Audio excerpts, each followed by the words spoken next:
जय जोहार। स्वागत है आपमन के खबर 36 में। मैं हूं आपमन के संग में गंगोत्री। तो चला खबर मन ला देखबो विस्तार ले।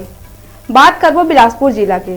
तखतपुर पंचायत सचिव और रोजगार सहायक मन अपन मांग ल लेके अनिश्चितकालीन हड़ताल में बैठे हैं, जेमा अपन हड़ताल के 26वां दिन सरकार और पंचायत मंत्री के ध्यान ला अपन कति लाए बर मुड़ मुड़वाए के कार्यक्रम रखे गए।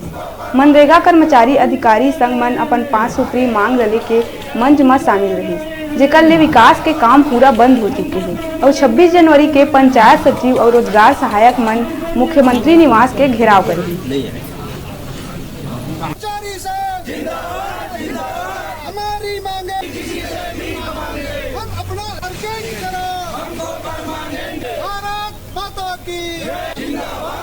दिन हम लोग सरकार को ध्यान आकर्षण कराने के लिए मुंडन कार्यक्रम रखे हैं।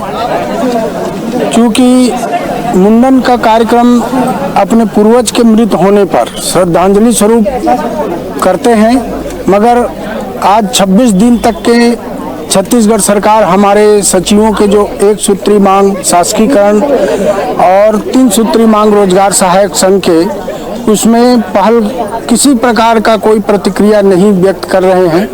इसी को ध्यान आकर्षण कराने के लिए हम मुंडन कार्यक्रम के माध्यम से शासन का ध्यान आकर्षित कराना चाहते हैं। लोग बैठे हुए हैं हड़ताल में और आज से हम भी अपना स्ट्राइक स्टार्ट किए हैं, क्योंकि कहीं ना कहीं जब कांग्रेस की सरकार आई हुई थी तो उस समय उन्होंने हमसे ये प्रॉमिस किया हुआ था कि हम आपको रेगुलर करेंगे, और एमपी में तो 62 इयर्स की रेगुलरिटी का उन्होंने आश्वस्त कर दिया है कि 62 इयर्स तक आपको नौकरी से नहीं निकाला जाएगा। अब मनरेगा में इतने सारे लोग पूरे छत्तीसगढ़ प्रदेश में कार्यरत हैं, अब हमारी मांग को तो सरकार को सुनना पड़ेगा, और उन्होंने हमसे प्रॉमिस किया था कि वो अपनी हमारी मांग पूरी करेंगे। तो इसी कॉन्सेप्ट में हम आगे बढ़ करके आज से हम लोग भी मनरेगा के जितने भी अधिकारी कर्मचारी हैं पूरे छत्तीसगढ़ प्रदेश में, आज से हम लोग भी स्ट्राइक